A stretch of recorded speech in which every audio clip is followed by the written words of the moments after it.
Mark Middleton was found hanging from a tree with a shotgun blast to the chest, and it was ruled a suicide, and then a court sealed all the forensic records. The same areas that, if you were familiar with Gary Webb's reporting, where the CIA was basically creating the crack epidemic. What was the shocking link between a fashion mogul, the mafia, and Jeffrey Epstein? How does the Epstein scandal shed light on Chinagate, the Clinton era's greatest betrayal? Why did Trump call the Epstein files a Democrat hoax? Is the era of physical blackmail over? And is a new age of digital blackmail powered by Silicon Valley beginning?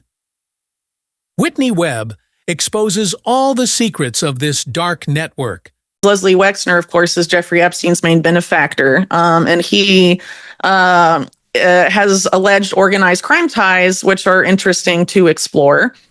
And so in the mid Mr. Victoria's Secret. Yes. Okay. The Limited 2, Abercrombie and Fitch, who I believe the longtime head of that was just arrested or charged with, being predatory towards minors.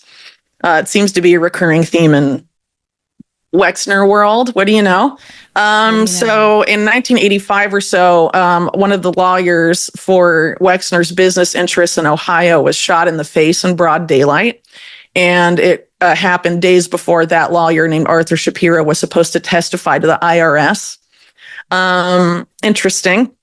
So Columbus, Ohio police began investigating that. And one of the analysts there produced a report essentially tying the crime to Leslie Wexner and detailing Leslie Wexner's ties to organized crime, specifically the Genovese crime family in particular in New York. And that was heavily suppressed by the then Columbus police chief, as he and some other figures were paid by Leslie Wexner to serve as private security at his residences and for other interests. And it wasn't really, the document was suppressed for a long time until a Columbus area lawyer and journalist named Bob Fitrakis accidentally obtained it via a FOIA request.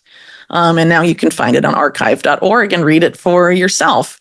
But Leslie Wexner in let me backtrack. So sometime between 1985 and 1987, depending on who you believe, Leslie Wexner hires Jeffrey Epstein to untangle his tangled finances.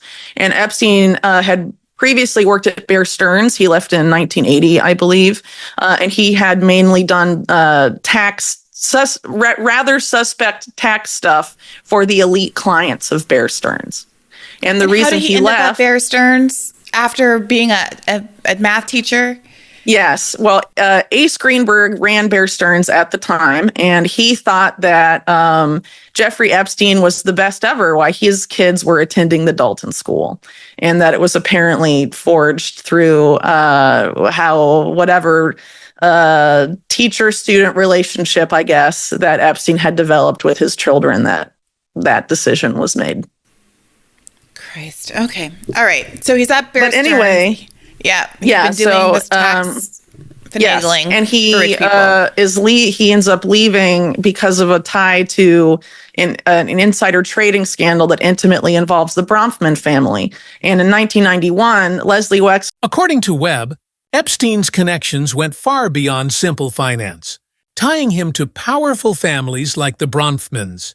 This network solidified into a secretive billionaire club, known as the Mega Group, whose members shared troubling links to organized crime, expanding the web of influence significantly. And the Bronfmans co-create this group of billionaires called the Mega Group, or that's what it's called by the Wall Street Journal, like 7 years after it was created. The first article on this group appears. And that's what they called themselves, but they're also referred to as the study group in that article. And the other members that are named have ties to organized crime also, which is interesting. Like the Crown family of Chicago are have historic ties to organized crime. They run General Dynamics, the defense contractor, among other things. They have a big role at JP Morgan too, which I did a series about a couple years ago about how Jamie Dimon only became the CEO of JP Morgan because of basically Leslie Wexner's other right-hand man besides Epstein, John Kessler, and then the interests of the Crown family. So maybe that's why JP Morgan banked Jeffrey Epstein so extensively, as we know from the USVI case that was settled out of court. Right. And another one of these figures is that's involved with the mega group in the early 90s is the Tisch family, and they used to manage resorts for Resorts International, which I mentioned earlier, and specifically Paradise Island, which had a lot of mob connections in particular, like a lot of mob money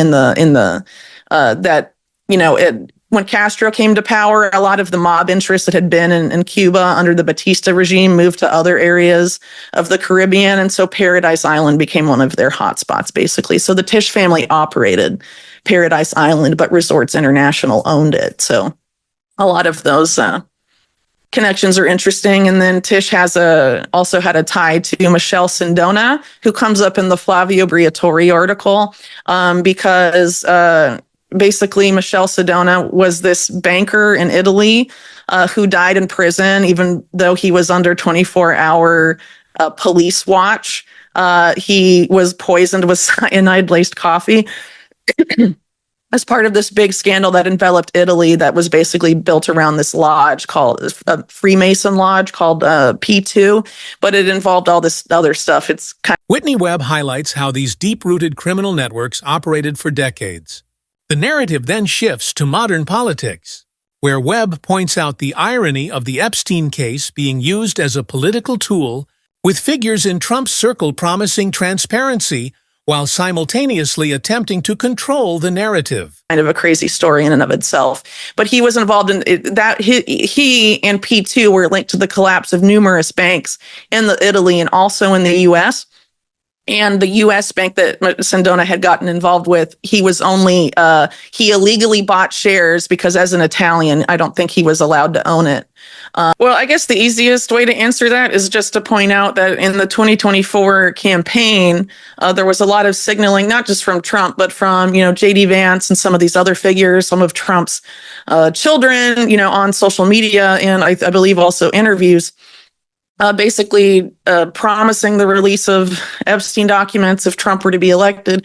And this is also true of things that were stated by the current FBI director and FBI deputy director. And, a few months before things really exploded with Trump getting kind of feisty on his social media posts, we had, Kash Patel and Dan Bongino and sort of basically come out and say Epstein definitely killed himself and all this stuff. And then Pam Bondi, kind of followed suit. And then they released this video that has a minute missing, which obviously, is going to make people that think Epstein didn't kill himself, or at least didn't kill himself without help from the outside.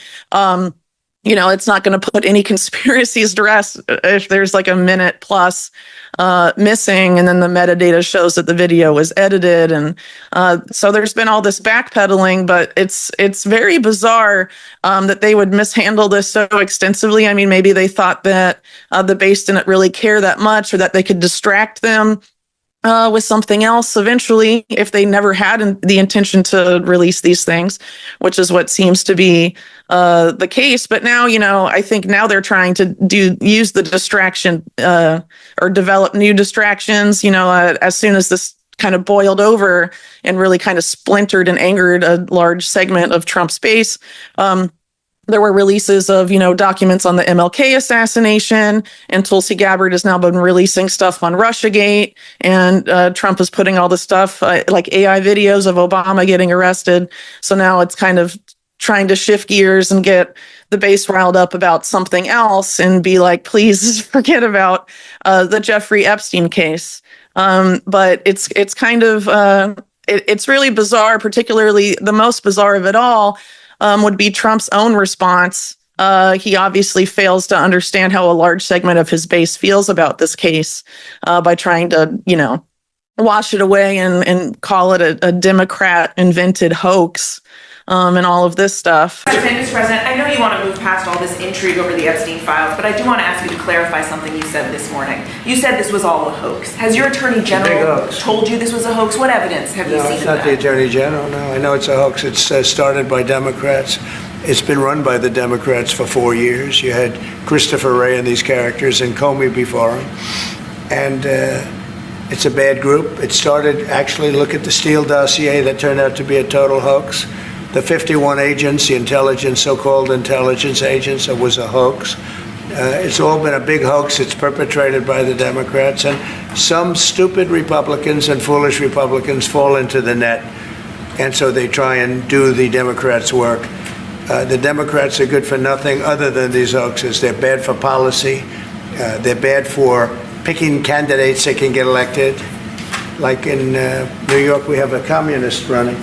He may get elected too, actually, but he'll destroy the city. It's I call it the Epstein hoax. It takes a lot of time and effort. Instead of talking about the great achievements, we've had a great gentleman yesterday, as you know, went on CNBC and he made the statement that Trump may go down as the greatest president of all in the United States. And instead of talking about the things we've achieved, we've had tremendous achievement.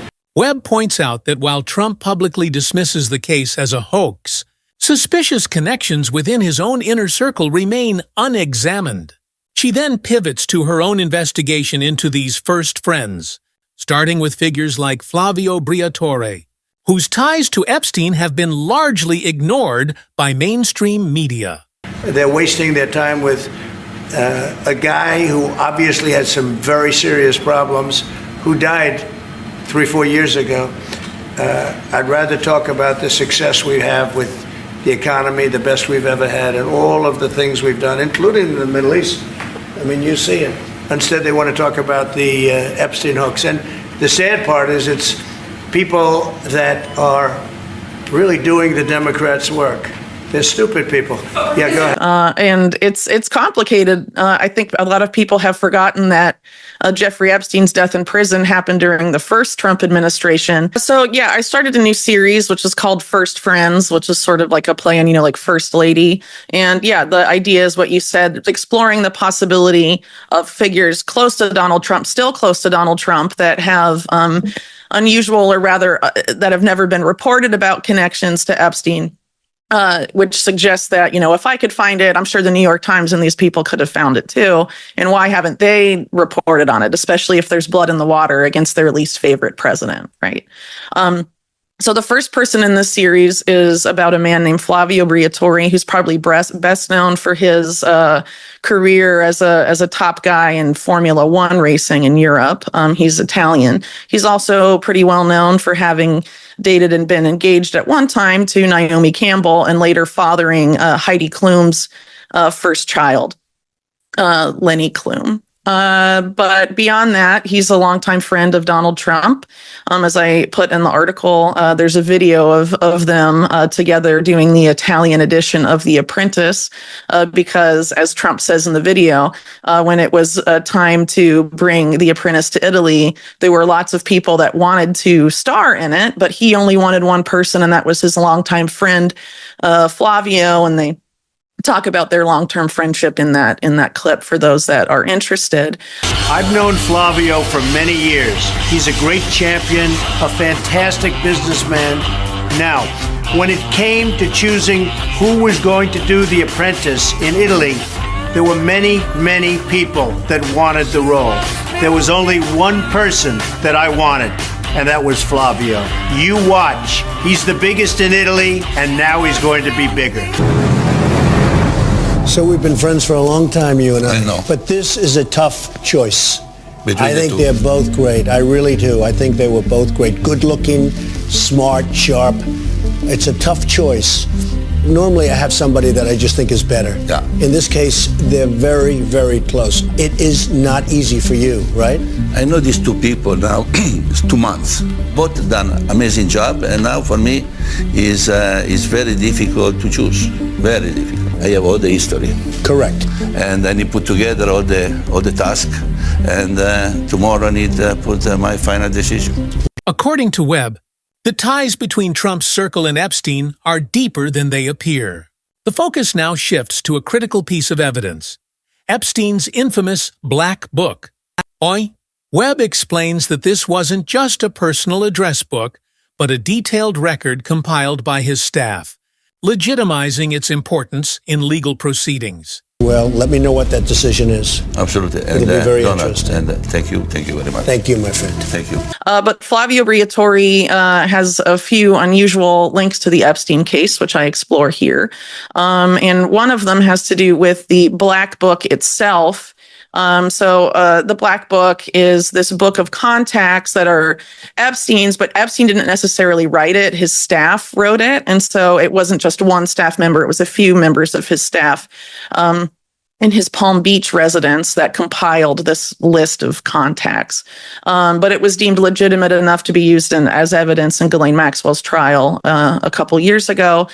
So it's considered to give it was then considered to give a relatively accurate portrayal of the time of frequently contacted figures in Epstein's world during, the particular period of time that the Palm Beach case in particular spanned. And so that book became public. Well, it was originally published and made actually public by the investigative journalist Nick Bryant, who's also known for investigating the Franklin scandal, which is sort of a Reagan-Bush era pedophile scandal involving government officials.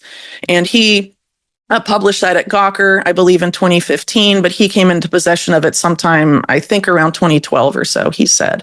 But prior to that, the FBI obtained it from Jeffrey Epstein's former butler, Alfredo Rodriguez, who died the same year it was published in 2015.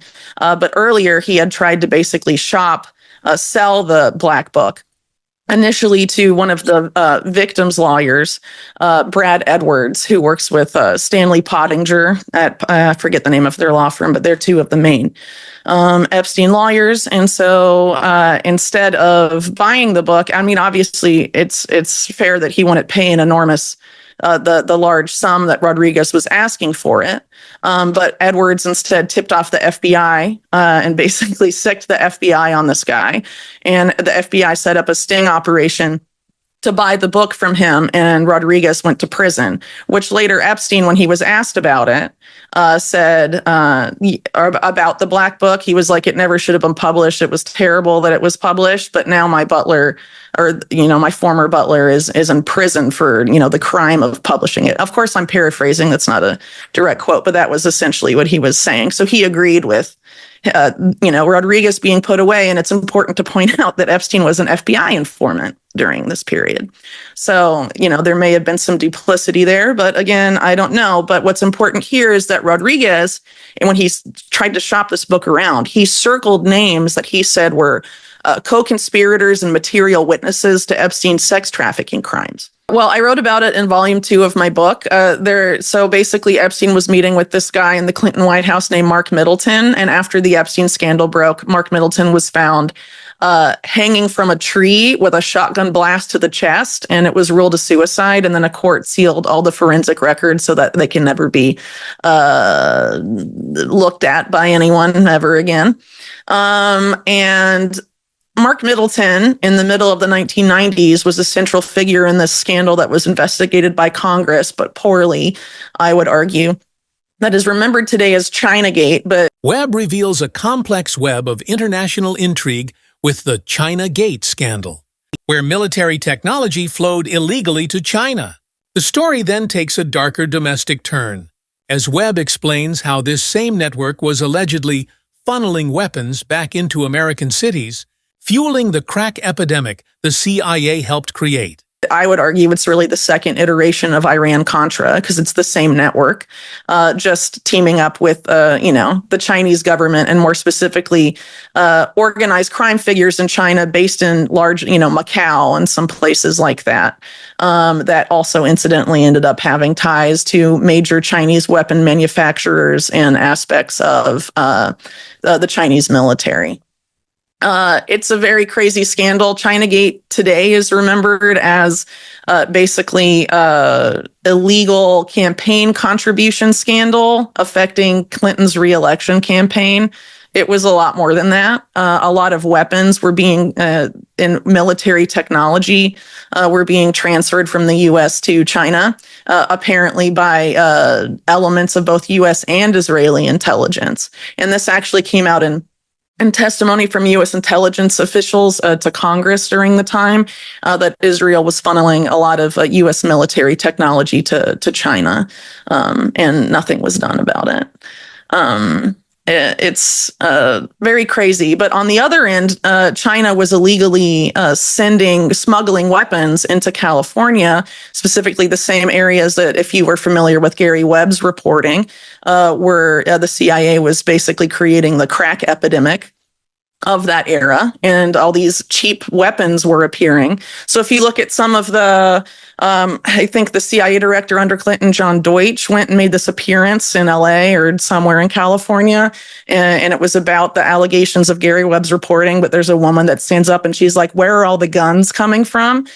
They were coming from this Chinagate network, essentially. And so one of the main guys in that is Mark Middleton. And that's who Epstein was meeting with. And Epstein had just taken over with Wexner, the main airline involved in Iran-Contra previously, that was caught funneling drugs and supplies to the Contras. And all of this stuff is part of the Iran-Contra scandal, Southern Air Transport, which was previously owned by the CIA. But then when Wexner takes it over, instead of going from Miami to Latin America, it starts going from Columbus, Ohio to Hong Kong. So a lot of strange things are happening there. And as I note in the my reporting on the Diddy scandal during the same time, the dealer that was implicated in Gary Webb's Dark Alliance, Ricky Ross, he was tapped he was going to become part of, Death Row Records and help set that up, apparently, which was the competitor on the West Coast to, Diddy's Bad Boy Records and all of that on the East Coast. And that basically, there were these allegations that the music industry had become tied up with the private prison industry, and that there were efforts to promote violent music as a way to culturally engineer drug use and drug dealing and, glorify this, Webb argues that this systemic corruption implicates both political parties, ensuring the cycle of silence continues. The conversation then moves from past methods of control to the future, highlighting Palantir as the modern-day Epstein network, a tool for digital blackmail and pre-crime policing through mass surveillance. Gangster lifestyle to African-American youth, particularly in these areas at the time. So to fill up private prisons. And if you look at the overlap, the Music Corporation of America, MCA, then owned by or run by Lew Wasserman, had ties to the CIA, had ties to the Promise Software scandal, where they were intimately tied up with Wackenhut, which I believe is now Geo Group and one of the biggest private prison companies in the U.S. And these are all tied to this same network involving Iran-Contra and all of that, as I detail in my book. So I think if people actually interrogated the Epstein-Clinton relationship, and particularly that information in Mark Middleton, this would absolutely explode. But Republicans won't touch that aspect of the Epstein-Clinton relationship with a 10-foot pole, even though it would give them a lot of opportunity to point out how criminal the Clinton family is. They won't touch it because both parties were absolutely implicated in all of that stuff, because it was really a continuation of Reagan-Bush stuff. And in a lot of ways, Clinton really basically was the continuation of the Reagan-Bush era, just pretending that he was a Democrat, basically. So Yeah, you're making a strong You're making my strong case against participating in the duopoly and needing to invest in third parties. So I got to thank you for that, Whitney. Even though I don't even know what to say at a certain point. Are you ever sort of worried about drawing attention for the kind of research and reporting that? And I argue at the end of my book that Palantir, Peter Thiel's company, really makes it so that, I mean, that's the new Jeffrey Epstein at the end of the day. If they want to blackmail you or know something about you, they just access what Palantir sucked up about you and your search history, your communications, your finances, tweets you've liked in the past, all sorts of things. You don't really need Epstein in the surveillance era, you know. Do you think when they said tweets are private, it was just an inducement to get us all to like what we really want to like so they can hold it against us later? It's possible if they want to hold it against you later. The disturbing thing about Palantir is that it's really about pre-crime. They were the pioneers of predictive policing.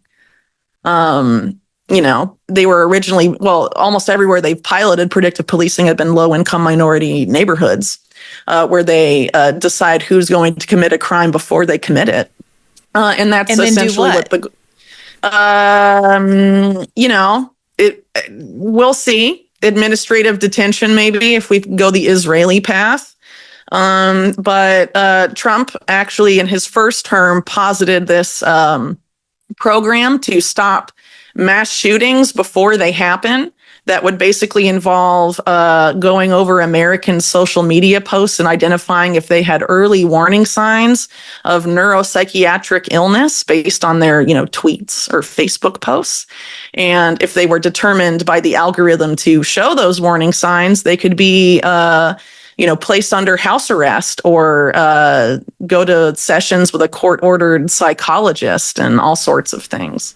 Well, some of my extended relatives better be careful because they got some wild Facebook posts. I had to leave the app. So do a lot of Americans. And it's worth pointing out that a lot of social media companies like Facebook have a lot of ties to Peter Thiel at the same time he was setting up Palantir, and that Facebook has a lot of similarities to a failed DARPA project called LifeLog that arguably Facebook was resurrected into, because Palantir is the resurrection of another DARPA program called Total Information Awareness that was so scandalous when it was announced it was defunded by Congress, but then they realized that if they turned it into a private company, no one would complain, and that's how we got Palantir.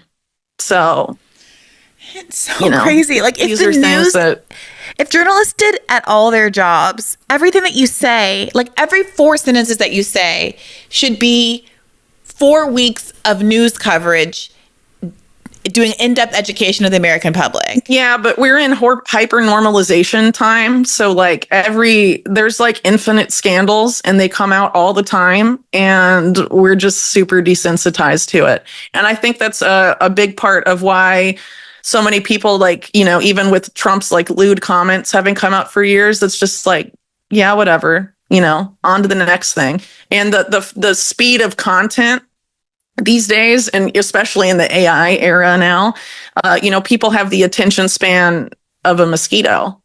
Not everybody. I mean, I feel it. I feel overwhelmed with what to do with 2 shows a week, given the rate of news. I'm like thinking, oh Lord, we're recording this today. I hope some bombshell thing doesn't come out in the next like 5 days before this actually airs. You know what I mean? Like, it's all too fast. Yeah. And a lot of people have, you know, TikTok brain or whatever as a result of it. And it just doesn't, a lot of things come through, but they don't really process or click for people anymore. We're perpetually distracted. So even a scandal coming out, you know, it gets sort of memory holed by the last thing. Right. And Trump's trying to do the thing where he's throwing everything at the wall to see what sticks to distract from this, as you mentioned earlier at the top of this podcast. It is interesting that it doesn't seem to quite be having the effect. I mean, time will tell. But this seems to be one of the more durable scandals for him as Teflon Don. Yeah. Well, I mean, what do you think? When people realize that there's, you know, sex traffickers being protected by the government, I think most people tend not to be happy, and maybe we haven't been totally desensitized yet to that. I mean, the American people have been very desensitized to war and atrocity to the point where we can scroll by pictures of starving Palestinian children and a lot of people don't react or don't care.